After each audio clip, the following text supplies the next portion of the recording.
warahmatullahi wabarakatuh. Perkenalkan, nama saya Tia Septiani Putri. Perkenalkan, nama saya Asvina Putri Triningsih. Di sini kami dari program Studi Farmasi dan kami akan memberikan anjuran tata cara memilih calon presiden dan calon wakil presiden menurut pendapat kami.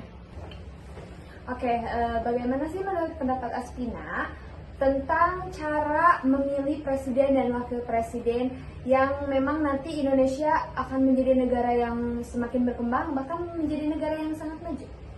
Nah, anjuran memilih calon presiden dan calon wakil presiden menurut pendapat saya yang pertama itu harus yang anti korupsi. Kenapa? Karena korupsi sendiri sudah marak di Indonesia dan sudah jelas korupsi itu sudah melanggar hukum dan menyengsarakan banyak masyarakat. Nah, saya setuju sekali dengan pendapat Asvina karena korupsi itu kan menyebabkan kesengsaraan, menyebabkan rakyat menjadi kurang gizi ya, kayak gitu. Banyak banget pejabat-pejabat yang memang contohnya di desa-desa. Nah, itu kan harusnya bantuan itu disalurkan ke rakyat. Ini kan malah menjadi untuk kepentingan pribadi gitu kan. Jadi banyak banget lah dampak negatif untuk rakyat. Nah, yang kedua, kita harus memilih pemimpin yang sudah jelas visi dan misinya dan melihat track record calon presiden dan calon wakil presiden dengan benar. Nah, masa sih kita mau memilih pemimpin yang rekam jejaknya itu di masa lalunya itu buruk, seperti pemimpin yang pernah melakukan tindakan korupsi, pemimpin yang pernah melakukan pelanggaran hak asasi manusia, ataupun pemimpin yang tidak menepati janji-janji mereka di masa lalu. Nah, kalian tuh harus tahu ya, dapat digarisbawahi juga bahwa misalnya kan sekarang mendekati era kampanye, itu kalian harus bisa melihat gitu mana yang memang hanya sekedar popularitas saja dan memang benar-benar tulus gitu dari hati mereka. Nah, yang ketiga, kita harus memilih pemimpin yang demokratis. Nah, apa sih pemimpin yang demokratis itu? Pemimpin yang demokratis yang dimaksud di sini adalah pemimpin yang mengutamakan rakyat. Jadi, ketika pemimpin tersebut membuat kebijakan yang baru atau mempunyai kebijakan, nah kebijakan-kebijakan tersebut itu lebih mengutamakan kesejahteraan rakyat dan membuat Indonesia lebih berkembang. Nah, kemudian pemimpin juga harus bijak dalam memilih dan memilah untuk menyalurkan bantuan kepada rakyat, harus dengan tepat gitu, kepada orang yang tepat. Karena jangan sampai uang negara itu berada dengan cuma-cuma dan menyebabkan terjadinya inflasi begitu. Nah, yang keempat, kita harus memilih pemimpin yang cerdas dan bertanggung jawab. Nah, kenapa sih kita harus memilih pemimpin yang cerdas?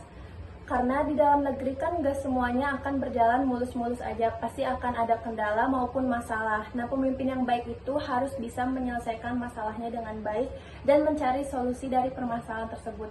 Bukan hanya membiarkan ataupun lari dari masalah tersebut sehingga masalah tersebut membesar. Bertanggung jawab. Pemimpin juga harus bertanggung jawab dalam janji-janji yang mereka sampaikan kepada rakyat. Jadi harus ditepati ya janji-janjinya. Yang kelima, kita harus memilih pemimpin yang adil dan amanah. Nah, di sini saya akan menyampaikan mengenai pemimpin yang adil. Kenapa sih kita harus memilih pemimpin yang adil? Nah, adil itu merupakan salah satu aspek penting dari seorang pemimpin.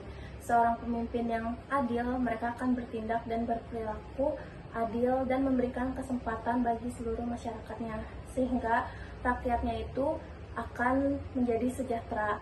Dan pemimpin yang adil juga tidak akan melakukan tindak diskriminatif kepada rakyatnya. Nah, kemudian itu adalah amanah. Amanah itu adalah salah satu contoh etika penting untuk menjadi seorang pemimpin.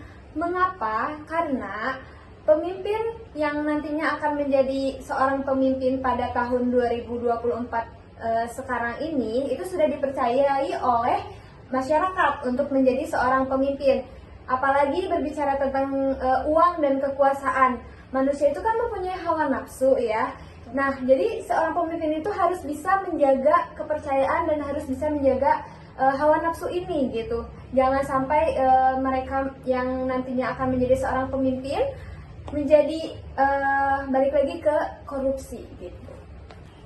Oke, sekian yang dapat kami sampaikan mengenai anjuran pemilihan presiden dan wakil presiden. Terima kasih. Wassalamualaikum warahmatullahi wabarakatuh.